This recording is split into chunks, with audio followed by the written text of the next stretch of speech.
Voilà comment Netflix me respecte. Ils ont compris que j'aimais les films asiatiques et les films coréens. Et ils me l'ont mis directement dans ma face. J'étais pas au courant qu'il y avait ce film-là. Et petite bande-annonce, c'est le petit. Quand tu ouvres Netflix, là, t'as ton petit teaser, là, du film que tu veux voir. Et bah, lui, il était présent mercredi. Et c'était parfait. Press play. Messieurs, bonjour, nous allons tenter de survivre à une invasion zombie avec Alive. Hashtag Alive. Still Alive. J'étais obligé de la placer. Deux labels de qualité. Le drapeau coréen au niveau du cinéma. Et un autre label que je kiffe. Les zombies, mais les zombies coréens. Les zombies coréens depuis le dernier train to Busan avec la série Kingdom. Et moi, leur façon de faire avec cette thématique horrifique. Je kiffe ma race, mon pote. Je kiffe voir des zombies courir. Je suis désolé, je suis plus team zombie qui court que zombie qui marche comme ça. Les deux, c'est super chaud. Mais j'avoue que des zombies qui te cavalent dessus, je pense qu'en fait, on ne peut pas survivre. S'il y a un tel chaos dehors, on est mort, mon pote. Surtout eux, tu vois. Déjà, la transformation, elle est hyper flippante. Ils sont là en train de se saccader dans tous les sens. Et ils courent face au Naruto avec les bras écartés. Franchement, c'est génial. Et là, pas de ronde d'observation, ça arrive dès la première scène. Ça se passe du point de vue d'un jeune homme de sa fenêtre qui admire le spectacle. Il voit que ça part en couille. Et pareil au niveau aussi des scènes gore qui sont vraiment bien foutues. Il n'y en a pas 1 milliard. Mais celles qui nous sont proposées, ce sont souvent des contre-pieds. Parce qu'on voit une certaine situation, je me dis, oh non, ça va pas arriver comme ça. Et boum, son surface du aiguille d'une montre. Et ça découpe. Et une infection inconnue va débarquer et va se propager à toute vitesse dans sa résidence. Parce que ça se passe entre deux bâtiments. C'est un huis clos qui est parfaitement réalisé, qui est imaginatif. J'ai beaucoup aimé que ça se passe du point de vue que d'une seule personne au départ, parce qu'il va en rencontrer une autre au milieu du film, mais bon, c'est pas trop grave. Parce que ici, tout est bien géré. On n'est pas dans l'action pure et dure qu'on a dans les deux films précédents que je t'ai cités. Là, ça se passe au niveau d'un kidam. Le seul truc qui le rend intéressant, c'est que c'est un streamer. Le mec, il dépend à fond de ses écrans, de Internet, de toute la technologie. C'est surtout un pantouflard qui ne bouge pas de chez lui. Et là, il va faire la même chose, en fait, tu vois, parce qu'il se dit, ok, je vais me barricader, mais en fait, je suis chez moi, donc tout va bien.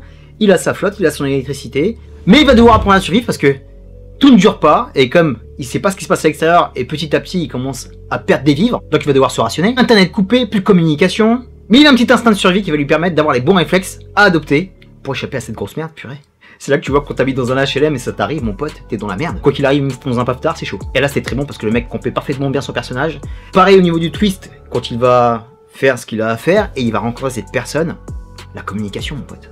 Quand tu es tout seul, quand tu es enfermé dans une situation qui est mortifère, tu veux peut-être y passer, c'est peut-être la fin du monde, la fin des temps, et d'entendre une voix humaine, alors que pendant des jours, tu n'as entendu que des cris, tu n'as vu que des gens en train de se bouffer, et tu vois tous ces zombies qui squattent le bas de ton bâtiment, et qui rasent ta porte.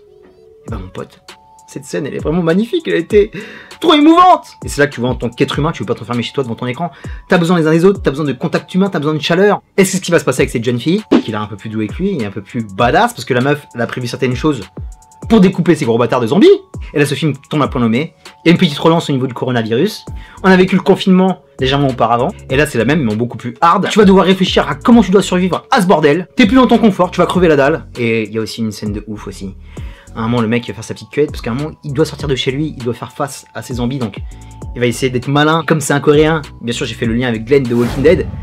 Glenn, qui était juste un livreur de pizza à la base, et tu vois comment le mec, il arrivait à se débrouiller, parce qu'il avait certains réflexes, il avait une certaine logique. Tu vois que ce gamin, il a l'air un peu naïf, mais quand même, il est assez intelligent, donc il tombe dans un appart, et il tombe sur du Nutella, mon pote. Là aussi, c'est une grosse scène d'émotion. Nutella, même si j'en mange plus du tout, et c'est bourré d'huile de palme, c'est un peu dégueulasse quand même, finalement, mais purée. Si c'est l'apocalypse, et t'as une petite goutte de Nutella sur la langue, mon pote, c'est bonheur assuré, mon pote, c'est jouissance. Et là aussi, cette scène est parfaite. J'ai divulgaché 2 petites scènes, mais ça ne rencontre pas la totalité du film, parce que c'est vraiment intéressant. Au début, tu te dis que tu vas te faire chier dans un huis clos, mais finalement, il se passe plein de choses au niveau de ce jeune homme, il va se passer plein de choses au niveau des 2 personnages, il va se passer aussi quelque chose dans le final qui va arriver, et petit indice, moi qui suis un féru de The Walking Dead, à partir de la saison 3, ils t'ont prévenu, fight the dead, fear the living, en général, une fois que t'as compris le mécanisme de comment gérer et de comment vivre aussi avec un virus, comment vivre avec des infectés, la plus grosse adversité que tu vas avoir, c'est toi-même. Et ces êtres humains qui sont restés en vie parce que tout le monde va jouer pour sa gueule. Et à un moment, on va finir par s'entretuer. L'être humain dans ces moments-là devient une véritable sale race.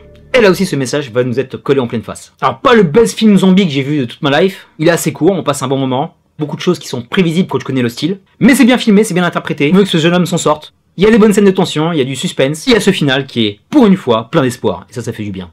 Parce qu'avec tout ce qu'on est en train de vivre en ce moment, il faut envoyer des beaux messages, il faut qu'on ait du baume au cœur. Et en plus, c'est la rentrée au taf, avec nos masques. Mais faut pas lâcher l'affaire et aller de l'avant, et se relever quoi qu'il arrive. Hashtag Live est un bon petit moment d'horreur, bien foutu, avec un mini casting comme avec tous les acteurs coréens qui font bien le taf, une très bonne exploitation du décor, des petits twists qui passent bien, un peu de fraîcheur et d'imagination, pour nous faire passer un petit moment divertissant. Terminus pour Hashtag Live, je te dis à très bientôt pour de prochaines vidéos, d'ici là, porte-toi bien, merci pour tes likes, tes partages, tes commentaires. Est-ce que tu as vu Hashtag Live? Est-ce que t'es encore sur The Walking Dead? Parce que j'ai l'impression d'être le seul. Mets-moi un petit commentaire de Zombie Survivor. Peace and love, mon pote. 준비됐어요? 갈게. 지금 가요.